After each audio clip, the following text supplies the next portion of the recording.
Hi friends, இன்றைக்கி நம்ம என்ன பார்க்க போகிறோம்னு பார்த்தீங்கன்னா, சாப்பாடு, சங்கரா மீன் குழம்பு.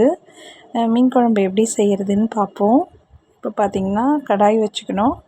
ஒரு 4 டேபிள் ஸ்பூன் நல்லெண்ணெய் சேர்த்துக்கோங்க. அதாவது மீன் குழம்புக்கு வந்து நல்லெண்ணெயில் செஞ்சால் நல்லாயிருக்கும், டேஸ்ட்டு ரொம்ப சூப்பராக இருக்கும். அப்புறம் பார்த்திங்கன்னா, வடகம். மீன் குழம்பு வந்து வடகம் இல்லாமல் நாங்கள் எப்போவுமே செய்யவே மாட்டோம். ஏன்னா வடகம் வந்து செம்ம டேஸ்ட் கொடுக்கும் மீன் குழம்புக்கு. அது எத்தனை பேர் மீன் குழம்புக்கு வடகம்ல போடுவீங்கன்னு தெரியல, ஆனால் நாங்கள் அப்படி தான் யூஸ் பண்ணுவோம். வடகம் போட்டு நல்லா பொரிஞ்சதும் வெங்காயம் தக்காளி போட்டுக்கணும். தக்காளி போட்டு நல்லா வதக்கிக்கோங்க.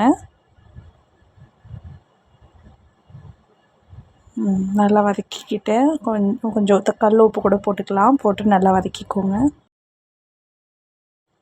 எங்கள் வீட்டில் பார்த்திங்கன்னா, எனக்கும் எங்கள் பாப்பாவுக்கும் மீன் குழம்புனா ரொம்ப பிடிக்கும். நாங்கள் அடிக்கடி செய்வோம். ஆனால் என் ஹஸ்பண்ட் அப்படியே ஆப்போசிட்.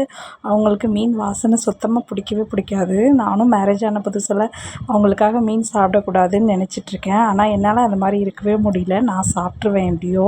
இப்போ பார்த்திங்கன்னா, குழம்பு கரைச்சி வச்சுருக்கேன். இது பார்த்திங்கன்னா 2 லெமன் சைஸ் புளி எடுத்துக்கணும். எடுத்துகிட்டு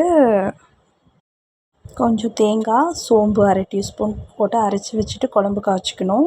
தேவையான அளவு உப்பு, மிளகாத்தூள் போட்டு குழம்பு காய்ச்சிட்டு நம்ம தாளித்து விட்டுடலாம். தாளித்து விட்டு குழம்பு நல்லா கொதிக்கணும். கொதித்து நமக்கு இந்த திக்னஸ் போதும் அப்படிங்கிற பதத்தில் நம்ம வந்து மீன் போட்டுக்கலாம். இப்போ பார்த்திங்கன்னா, சங்கரா மீன் எடுத்து வச்சுருக்கேன். இது வந்து 1/2 கிலோ சங்கரா மீன். இது பார்த்திங்கன்னா இப்போ குழம்புல சேர்த்துக்கலாம். சங்கரா மீன் டேஸ்ட் சூப்பராக இருக்கும். எங்கள் பாப்பாவுக்குமே ரொம்ப பிடிக்கும் இந்த மீன். நாங்கள் அடிக்கடி சங்கரா மீன் தான் செய்வோம். பார்த்திங்கன்னா, குழம்புல மீன் சேர்த்தாச்சு.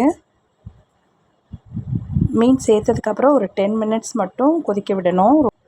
மீன் சேர்த்த பிறகு குழம்பு ரொம்ப நேரம் கொதிச்சுன்னா மீன் வந்து உடஞ்சிடும். ஸோ ஒரு 5 or 10 மினிட்ஸ்க்குள்ளே நீங்கள் குழம்பு ஆஃப் பண்ணிவிடுங்க.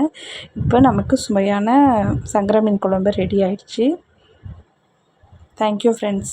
என் வீடியோ பிடிச்சிருந்தா லைக் பண்ணுங்கள், சப்ஸ்கிரைப் பண்ணிக்கோங்க. தேங்க்யூ.